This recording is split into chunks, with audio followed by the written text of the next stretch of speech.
तेज़ाब इसके चेहरे पे फेंक दिया जाता है। मैं इस वक्त ना कसम खुदा की आपको इसका चेहरा नहीं दिखा सकता, इसके होंठ सूज के इतने बड़े हो चुके हैं। नाज़रीन, इस वक्त जो तस्वीर आप स्क्रीन पर देख रहे हैं, ये इसी मेरी बेटी की तस्वीर है और इसका नाम ईशा है। बदबख्त हावन जो है इस पे जुल्म और तशद्दुद की इंतहा कर देता है। जब मार पीट से भी उसका दिल नहीं भरता तो बिल आखिर तेज़ाब इसके चेहरे पे फेंक दिया जाता है। ईशा, कितनी देर हो गई आपकी शादी को? 6-7 माह हुए। एक महीना वो ठीक रहा हमारे साथ, वैसे उसके बाद उसने मार पीट शुरू कर दी। वो आपसे उम्र में कितना बड़ा था? 30-35 साल वाला झगड़ा हुआ था कुछ दिन पहले। 1 मंथ बाद आया सुलह करने के लिए। मेरे घर वालों ने हमें माफ़ कर दिया। कहता बस हुण मैं तेन आज़ाद कर देना वा ते हुण आ खत्म कर देना। मैं कहा चलो आज़ाद कर दे। उन्हें जिहड़ी तजाद दा कहण सी ना वोटल सी, मैं इन्नी गल कही, उन्हें मेरे मूँह दे उत्ते सारा उल्टा दिता।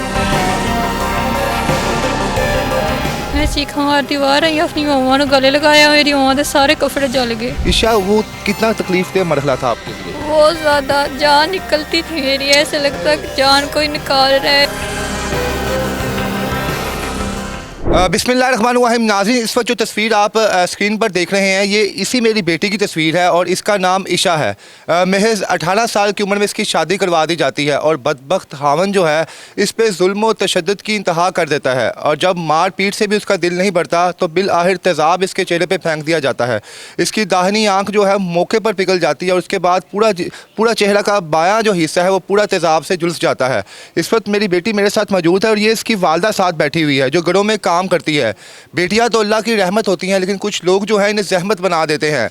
इस फूल जैसी बेटी की जब शादी की गई तो माँ बाप ने बड़े अरमानों से इसे अपने घर से रुखसत किया और ये सोचा कि जिस तरह हमने अपनी बेटी की परवरिश की थी, हमने अपनी बेटी का ख्याल रखा था, इसका हवन भी इसी तरह रखेगा।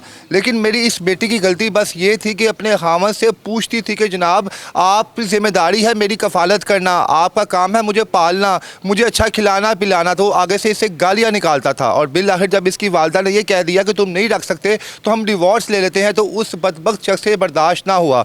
अपनी बेटी से पूछूंगा मैं कि ये कहानी कैसे पेश आई, किस तरह वो जालिम दरिंदा इस पर जुल्म करता था और शादी के कितने माह बाद जो है ये तमाम जुल्म की कहानी शुरू हुई। अस्सलाम वालेकुम।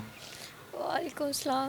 ईशा, सबसे पहले तो मुझे दुख है आपके साथ जो किया गया इस्लामी जमहूरिया पाकिस्तान में, और मैं इसकी पुरजोर मजम्मत करता हूँ और मरियम नवाज़ साहबा के भी कहूँगा कि इस पर एक्शन लिया जाए।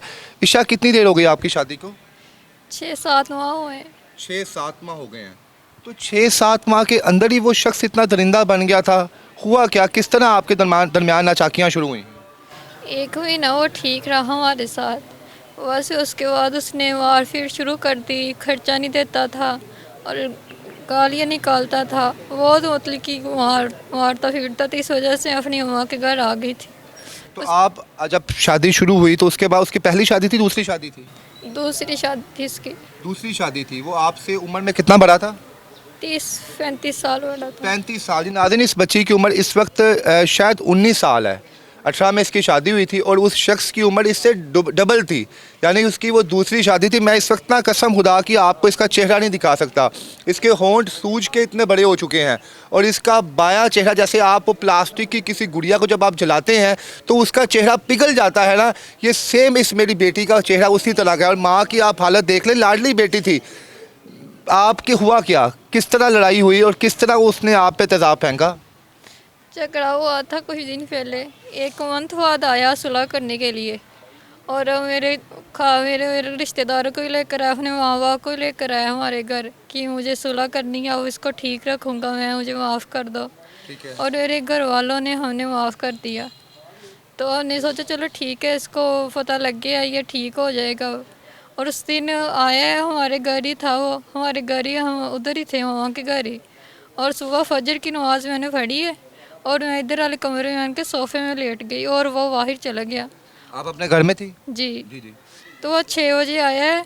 6 बजे आकर मुझे बोल रहा था कि मेरा भाई कहता है कि तू कोई डकैती डुकुटी कार कोई कर, असी तेरा साथ देइए, तू अपनी बीवी को चल जाना, सुलह करना सी नहीं आना है। तो मैं कहना उन्होंने कहा कि तुसीं तो आन के माफ़ी मंगो। कहता बस हुण मैं तेनों आज़ाद कर देना वा ते हुण आ खत्म कर देना। मैं कहा चलो आज़ाद कर दे, मैनूं तो लगा सी डिवोर्स देना उन्हें। मैं इदां कहता, उन्हें जिहड़ी तजाद दा कहण सी ना वोटल सी, मैं इन्नी गल कही, उन्हें मेरे मूँह दे उत्ते सारा उल्टा दिता। सारा फेंकता मेरे मुंह ਦੇ ਉੱਤੇ मैं चीखा मारती बाहर आई हाँ वो भी बाहर भज गया मैं चीखा मारती बाहर आई अपनी मम्मा ਨੂੰ गले लगाया मेरी मम्मा ਦੇ ਸਾਰੇ ਕੱਪੜੇ ਜਲ ਗਏ ਆਪਣੀ ਆਫੀਆਂ ਨੂੰ ਫੜਿਆ ਮੇਰੀ ਆਫੀ ਨੂੰ ਫੜਨ ਦੀ ਸੀ ਉਹਨਾਂ ਦੇ ਹੱਥ ਜਲ ਗਏ ਸਾਰਿਆਂ ਦੇ ਮੇਰਾ ਸਾਰਾ ਚਿਹਰਾ ਪਿਘਲ ਗਿਆ ਉਸ ਤੋਂ ਬਾਅਦ ਉਹ ਭੱਜ ਗਿਆ ਨੀਚੇ ਵਾਲੇ ਨੂੰ ਗਲੀ ਵਾਲੇ ਨੂੰ ਉੱਚ ਕਿ ਉਹ ਫਿਰ ਚੀਖਾਂ ਦੀ ਆਵਾਜ਼ ਆਉਂਦੀ ਤੂੰ ਕਿੱਥੇ ਚੱਲੇ ਉਹਨਾਂ ਨੇ ਕਿਹਾ ਕਿ ਉੱਤੇ ਬੱਚੀ ਦੀ ਤਬੀਅਤ ਖਰਾਬ ਹੈ ਗੱਡੀ ਲੈਣ ਚੱਲਾਂ ਭੱਜ ਗਏ ਨੀ ਗੱਲ ਕਹਿ ਕੇ ਅਸੀਂ ਆਏ सीढ़ियाँ तो मैं गिरदी नीचे डिग्गी जी नाज़रीन, जब माचिस की एक तीली हम जलाते हैं तो गलती से जब हमारे हाथ पे लग जाती है तो हमारी चीखें निकल जाती हैं। इस 18 साल मेरी मासूम परी के ऊपर जो उस वक्त तकलीफ़ होगी वो नाकाबिले यकीन है कि उसका चेहरा जो है उसका मांस उसके चेहरे से नीचे गिर रहा था और जिसके साथ वो लिपट रही थी उस तेज़ाब की शिद्दत इतनी ज़्यादा थी कि उसके कपड़ों पे और दूसरों के जिस्म पे भी आग लगना शुरू हो गई थी। ईशा, वो कितना तकलीफ़ दे मरहला था आपके लिए? बहुत ज़्यादा जान निकलती थी मेरी ऐसा लगता कि जान कोई निकाल रहा है फिर डाल रहा है फिर निकाल इतनी तकलीफ़ होती थी मुझे 1 मंथ पूरा मैंने तकलीफ़ में गुजारा अभी तकलीफ़ होती है मगर वो जो तकलीफ़ थी बहुत बुरी थी इतनी बुरी मेरी होश में रहकर मेरी आंखों को सिला जाता था आंखों में टांके होते थे लगाते थे वो होश में रहकर भी होश नहीं करते थे मुझे इतनी तकलीफ़ मैंने सही है। आपकी वालदा घरों में काम करती हैं बताया उन्होंने मुझे साथ ही बैठी हुई हैं आपके, तो इनके लिए कितना मुश्किल टाइम था? वो बेटियां तो लखते जिगर होती हैं बीबी वो बच्चों की तरह रो रही हैं आपको देख के, कितना मुश्किल टाइम गुजारा इन्होंने आपको देख के? ये शुरू से यही करती थी कि मैं अपने माँ बाप का सहारा बनूंगी वो घरों में मेहनतें करते मैं इनका सहारा बनूंगी। जब मुझे ये होता लगा कि मेरी माँ मतलब कि दारू में पैसे निकाल कर मेरा इलाज करा रही मैं बहुत परेशान हुई थी अल्लाह से दुआ करती थी अल्लाह कोई हिला वसीला बना दो हमारा। ये एक बात कहना चाहूँगी मरियम नवाज से कि वो भी एक औरत है उसको पता है कि एक औरत की मेरी माँ कैसे रो रही है मुझे पता है मुझे कितनी तकलीफ़ हो रही मेरी पूरी ज़िंदगी उसने ख़राब कर दी। मेरे बहुत ख्वाब थे कि मैं ये करूँगी ज़िंदगी में बनकर कुछ बनूँगी मगर उस इंसान ने मेरे सारे ख्वाब करता था वो आपके ऊपर? शक बहुत ज़्यादा करता अगर मैं अपने बाप से बात करी बाबा से बात कर रही उसने कहना बाबा से क्यों बात की है इतनी अगर मामों से कर रही हूँ घर में भाई से किसी से कर रही हूँ बात उसने शक करना मारता था पीटता था कि तू किसी को बुलाना ही नहीं है। अच्छा ईशा, मेरी बेटी मरियम नवाज साहबा से क्या अपील करना चाहोगी आप? मैं मरियम नवाज साहबा से यही हाथ जोड़कर फील करती हूँ कि मेरा इलाज कराया जाए और मेरे माँ बाप बहुत ज़्यादा गरीब हैं और इनकी ये गरीब इनसे इलाज नहीं होगा मेरा ये हमारे घर का एक टाइम का खाना बनता है दूसरे का पता नहीं होता हमें खाना है या नहीं खाना। ये फील करती हूँ कि मेरा इलाज कराया जाए उसको कड़ी से कड़ी सज़ा दी जाए जिसने मेरा ये हाल किया है। ये ईशा की गुफ्तगू हमने आपके सामने रखी। बेचारी इस वक्त ज़िंदगी और मौत की कश्मकश में है और ये वालदा उसके साथ हैं इनसे भी बात करते हैं कि घरों में काम करती हैं और एक टाइम का खाना बनता है दूसरे का नहीं बनता। तो मरियम नवाज साहबा इसे भी अपनी बेटी समझें आप। इनका नंबर हम स्क्रीन पर चलाएँगे जितनी हो सकती है आप इनकी मदद करें।